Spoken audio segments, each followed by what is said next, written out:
Tonight, we almost got Cena Owens 3. But what we got instead pretty much made the rest of the show irrelevant, didn't it? Oh, indeed yes.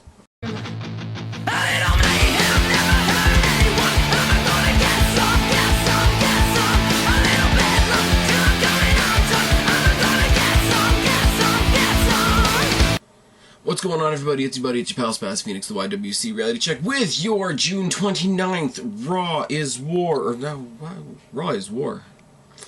Yeah, flashbacks, guys, sorry about that. With your Monday, June 29th Raw review.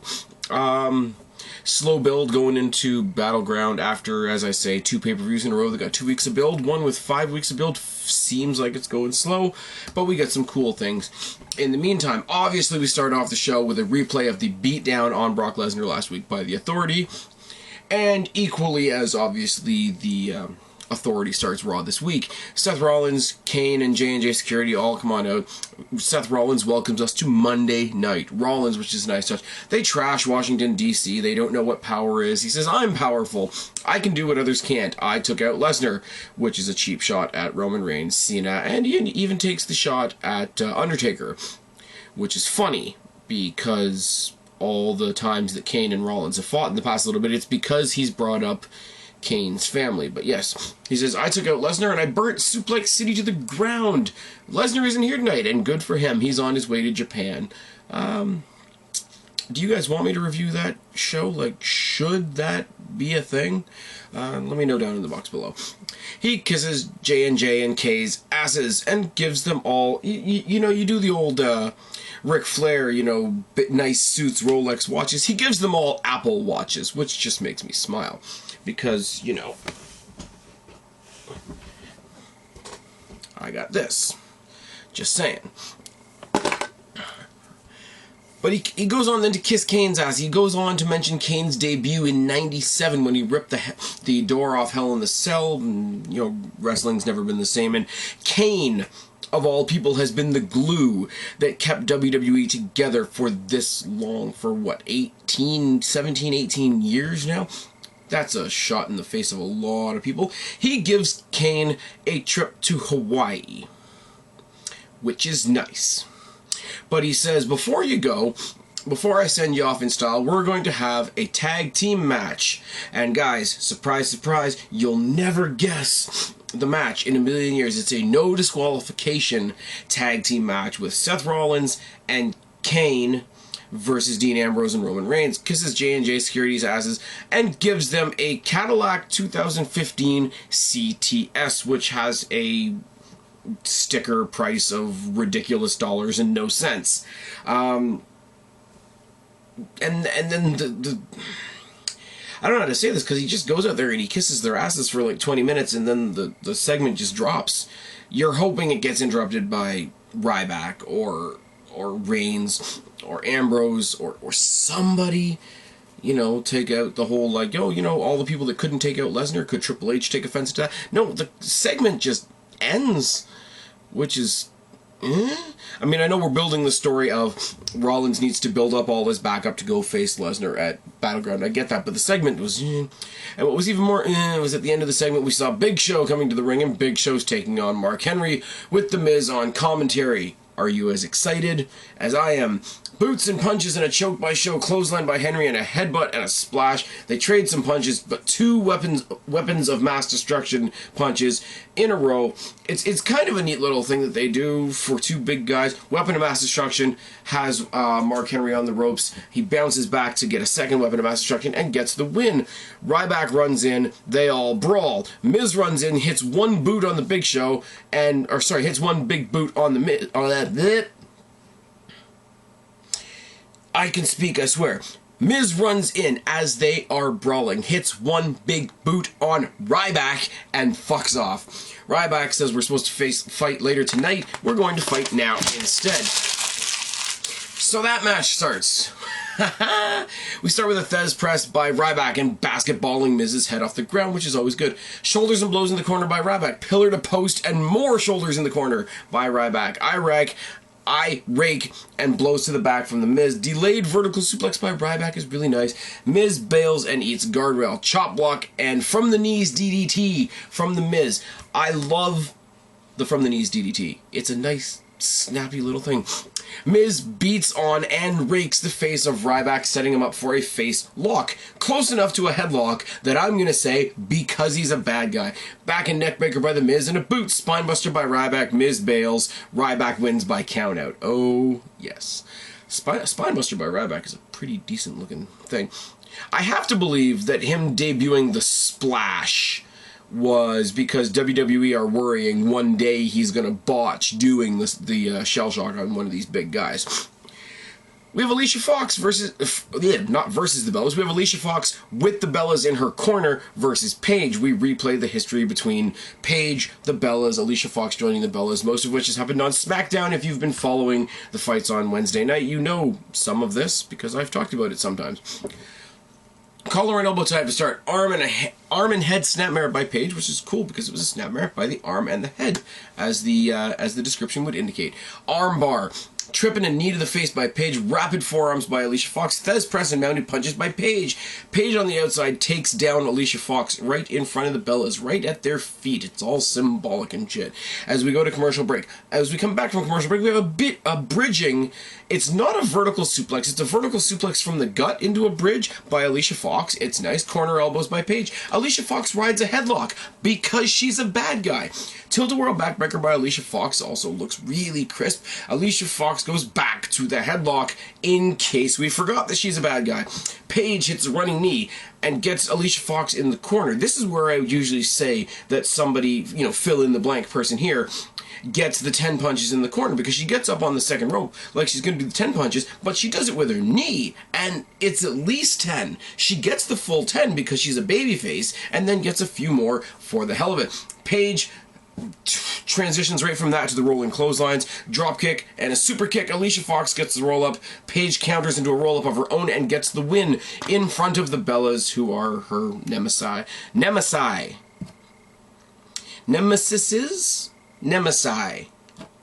Put it down in the box below. I want to believe that it's Nemesi because it sounds kind of cool, but Nemesis is just awkward.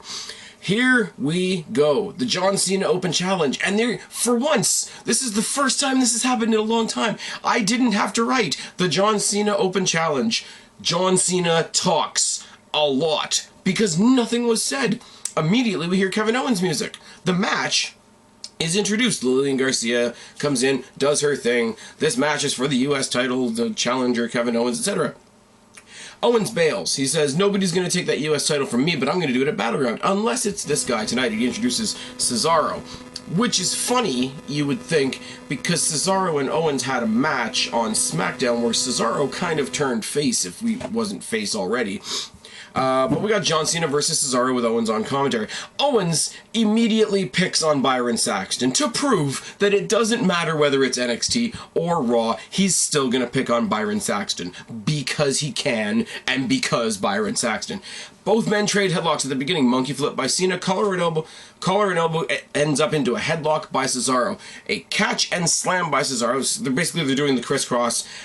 Cena tries a leapfrog and Cesaro catches him and slams him. It's really, really good. The look on Cena's face, especially on the slow motion replay, is kind of funny. Cesaro hits a one-punch Cesaro hits a one-punch by Cesaro. That's exactly what my notes say. I'm sorry, guys. Cesaro hits a one-punch knockdown on Cena. Makes a lot more sense. Deadlift, gut-wrench suplex by Cesaro. Both men trade punches. Seated abdominal stretch by Cesaro. Boot by Cesaro. Stand-in dropkick by Cena. Double stomp by Cesaro. Second rope elbow drop by Cesaro takes us into commercial break. We come back just in time to see Cesaro failing to apply the sharpshooter. Nice, neat little thing, paying tribute to Tyson Kidd while his partner's healing and whatever. He's got a band on his arm that says Kidd. The cross, I guess, which I think that's the symbol from the Swiss flag. I could be wrong. Somebody correct me down in the box below, but the cross on his tights is pink. And his tights are pink and black, again paying tribute to his partner, keeping his partner in everybody's mind, which is a nice, neat little thing, as is the sharpshooter. Sidewalk slam by Cena. Five-knuckle shuffle is countered by a wicked lariat-style clothesline by Cesaro. The Cesaro swing attempt is blocked, but Cesaro says, okay, if I can't swing you, I'll catapult you. Cena stops himself in midair, turns it into a springboard stunner, which is nice. Cena goes for the AA, and Cesaro escapes. Cesaro hits a gorilla press European uppercut, which is great.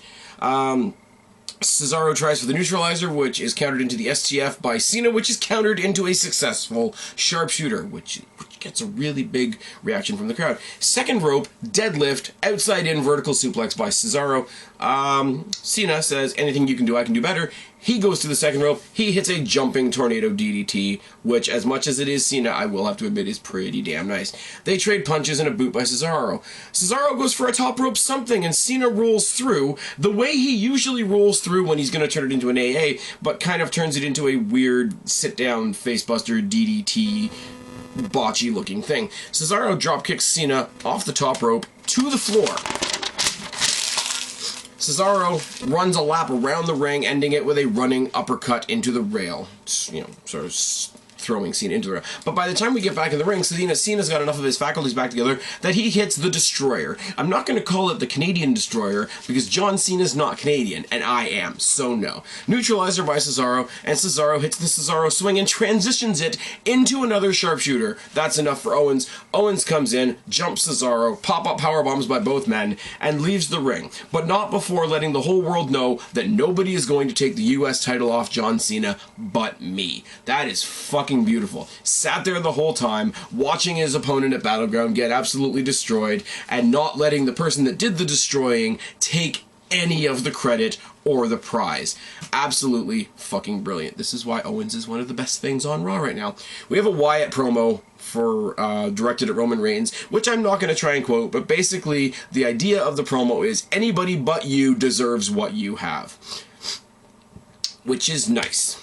And we go from Bray Wyatt to his brother in a big match that I think happened on SmackDown, which was the Lucha Dragons and the Primetime Players versus the New Day and Bo Dallas. Bo Dallas still playing New Day's Owen Hart. Kalisto and Woods start the match, and both men trade arm. This is jumbled as hell, guys, because 8 guys to keep track of in this match. My notes suck for this match. I apologize in advance. Kalisto and Woods start the match. Both men trade arm locks, a boot and a top rope, arm drag by Kalisto, springboard, senton by Sin Cara, and an arm drag. Arm drag, arm lock combination by Bo Dallas, running knee, leg drop combination by Darren Young. Corner tackle in the corner, obviously, by Young, and a toss by Titus. Multiple knee drops to the back of the head by Bo Dallas, setting up for a headlock, which is great. Clothesline by Darren Young, and a splash and a headlock. I don't know why Darren Young is a headlock. Nobody gave him the memo that he's not a bad guy anymore. Elbows by Dallas, apron dropkick by Young. Everybody brawls outside as we go to commercial break, which is the typical way we go to commercial break in a big match like this. Headlock by Woods on Kalisto when we come back. Headbutt on Big E by Sin Cara. Pendulum kick by Cesaro.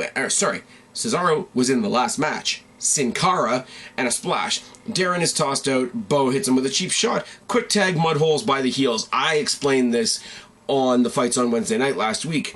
Big E, stomp, stomp, stomp, tag Kofi, stomp, stomp, stomp, tag Woods, stomp, stomp, stomp, tag Bo Dallas, stomp, stomp, stomp. It's good. It's good. The babyface ain't going anywhere, and the heels are getting all the good shit in. Assisted low drop kick by Kofi Kingston, assisted obviously by him being tossed by his partner Big E into the corner. Transitions into a half Nelson. Drop kick by Kofi. Dallas rides a headlock to remind us that he is the most positive heel in the WWE, and if you don't believe me, you better believe me. Dallas does indeed ride that headlock, and we get what I call the Titus kills everybody hot tag, and you pretty much is what it sounds like. Pounce on Kofi by Titus O'Neil. Stereo lucha kicks for Big E and Woods. Darren tosses out Bo Dallas. Stereo suicide dives by the Dragons, assisted by Titus O'Neil on Big E and Xavier Woods on the outside. A sit down spine buster by Titus O'Neil gets the win for the Primetime Players and the Lucha Dragons. Good match, not the kind of match you can write down everything that happens in. So I haven't done it nearly the justice that it deserves, but I hope you get the idea. Fucking need a drink after that shit. Kind of shook my head at the next segment. Ziggler and Lana come out, and basically the idea is we're more than just friends. Tee-hee, we're a couple. They trash talk Rusev. Rusev comes out with Summer Rae, says he doesn't care about Lana, and he says to Lana this, and I loved it. I know that Rusev is the foreigner, so you can't have him speaking perfect English, but the first thing he says to Lana is, I don't care about you anymore, and I never did. And then he tells her that she kisses like a ring post. Ziggler cuts a wicked promo in defense of his new girlfriend. They have a stare down, and Rusev drops his crutch. He's about to fight, picks up his crutch and leaves. Summer Rae calls out Lana, calls her a gold digger, defends Rusev, calls her a phony and gives her a slap, and then the ladies brawl. Please, please, I know it's not going to be that great. I really do, and I understand that in advance, and I know what I'm asking for. We can't have Ziggler versus Rusev at Battleground, because Rusev will still be injured, or at least that's my assumption. He's still walking around in an air cast, for God's sake. But please, and I really do mean this, please, give us Lana versus Summer Rae in the meantime, at least to keep the rivalry fresh, and then either have Ziggler versus Rusev at SummerSlam, or a mixed tag. Either one would be great. In the back, we see Ambrose being crazy, because that's what he does. He's talking to a Terminator dummy. Now, I do have to say that really, really, really WWE was, how can I put this politely? How can I put this in a classy way so that I'm not offending anybody? WWE was sucking the dick of Terminator Genesis tonight. The Terminator Genesis logo or whatever was in the bottom of the graphic for the main event, and they played Terminator Genesis ads about every 5 minutes or so. But we have Ambrose in the back talking to a Terminator dummy. And that's nice. And then Roman comes in and he gives Roman a pep talk. He says, Roman Reigns got a lot of reasons to be pissed, and he likes it. He likes it because Roman Reigns is his only friend in the WWE, and he likes a pissed off Roman Reigns. Let's go be pissed off. It's a no holds barred match tonight. Let's go get some toys. Let's go have some fun. Neville versus Sheamus. Because we haven't seen this enough, collar and elbow tie-up to start. Neville works the arm with a key lock and a headlock. Snapmare by the head by Sheamus. Boot by Neville and a head scissor. Head scissor out of the ring by Neville. Neville hits a head scissor and then hits another head scissor out of the ring, dumping Sheamus. I really do like, although I think that we need a cruiserweight division, as you guys know, I really do like when the cruiserweight maneuvers work on the big guys, because it just makes the big guys look like lumbering idiots. Oh yes. Sheamus bails. Not only bails, but he gets a little bit insecure, and he's hugging his Money in the Bank briefcase outside the ring as we go to commercial break. Nice little cowardly heel, even though we know Sheamus is going to destroy shit. Rolling senton by Sheamus, which is nice. Boots and stomps by Sheamus. Vertical suplex toss by Sheamus. Sheamus then, because he's a nice, helpful guy, and he loves all of us, throws on a headlock so that we are all reminded for the night that he's a bad guy. Mudhole by Sheamus. Boots by Neville. 3 Irish curses in a row by Sheamus, which is becoming one of his new things. Neville comes back with a jawbreaker and some slaps. Neville tosses Sheamus out of the ring, which again is very, very funny. Second rope springboard moonsault to the outside by Neville is good. Sheamus eats post, shoulder first, pendulum kick by Neville. Sheamus kicks Neville off the top rope before he can hit the red arrow. First road kick misses, second road kick hits, and Sheamus is indeed your winner. It's good. It's a good little thing. They have a rivalry going. There needs to be something at stake in this at some point. If they went on to have a ladder match for the briefcase at either Battleground or SummerSlam, cool. If you can find some other way to put some other kind of stakes in this match, cool. If you can't, time to move on. Good match, but time to move on. Jack Swagger versus King Barrett is never going to be anything, is it?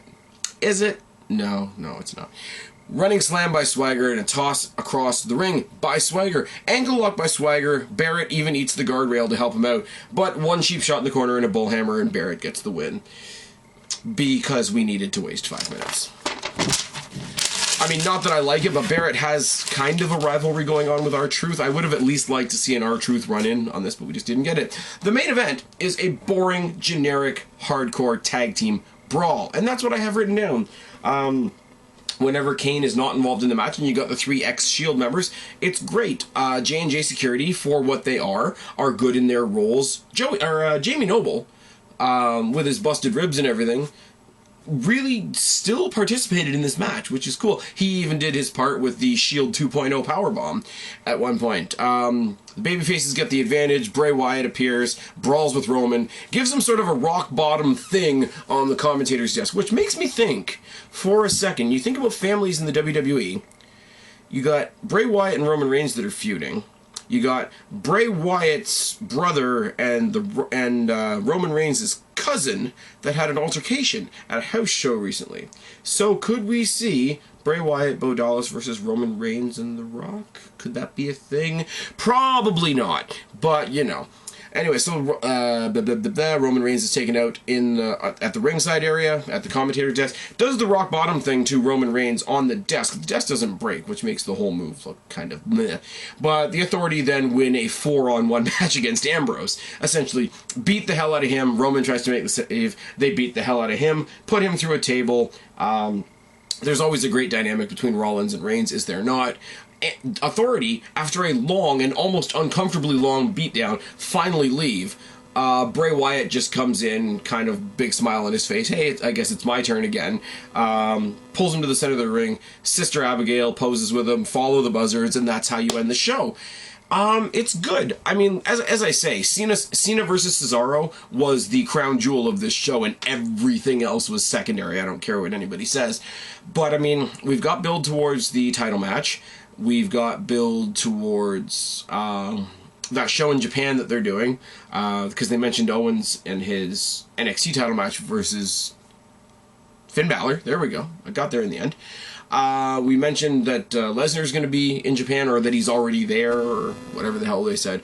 We built up the Divas feuds going forward. We, again, built towards the tag team title feud. We've built Owens versus Cena, which is nice. Intercontinental Champion is Ryback, and he's got... totally fell right out of my head. Ryback has Big Show and The Miz, and that all got addressed tonight. So everything building towards this show that they're doing in Japan and this and Battleground did get addressed tonight. But as good as it all was, and it was good, I really want to stress that I'm not excited about the rest of the show and the things that happen. But really, I really do have to tip my cap to Cena and Cesaro, because they stole the show, literally. I mean, were there things I could do without? Yeah, the Seth Rollins ass-kissing segment at the beginning. The Ziggler-Lana thing, I'm really struggling to care about at this point. Some matches that just didn't need to happen, like Big Show, Mark Henry, and King Barrett versus Jack. What the hell happened to Jack Swagger, guys? Come on. I mean, he was never like a top tier, like Shawn Michaels level guy, but this guy is a former world champion and at least had some cool shit going on at some. He's a fucking jobber. Is that not a thing? Anyways, brain fart, because I'm very tired and I'm sorry for that. I'm not as excited as I should be. Ask the Phoenix is going to be this Wednesday. And so you have until this Wednesday morning to give me your questions for Ask the Phoenix, which means there will be no fights on Wednesday night this week. But it will be back, and it will be back until we do the panel with me and the guys for Battleground. So that's what's going on in the very near future. As I've said, the fan interaction series is on a bit of a hiatus at the moment. I'm not here on the weekends. That's the long and short of it. I'm not here on the weekends. I'm usually either out of town or hanging out in Toronto or whatever, and it's not really getting the response that I thought it would. I want to keep the response on the things that seem to be working, like the panels, like the fights on Wednesday night, like the Ask the Phoenix series, and like Monday Night Raw. Monday Night Raw, friggin' a couple weeks ago, got me like 600 views in a week. Can we do that again? Can that not be a one-time thing? That would be fucking great. Anyways, that all being said, and me rambling and bitching and doing all the things that I do at indeed ridiculous o'clock in the morning, that all being said, I've been Spaz, your YWC reality check. Subscribe up there, talk down there, start a conversation, keep all these conversations going.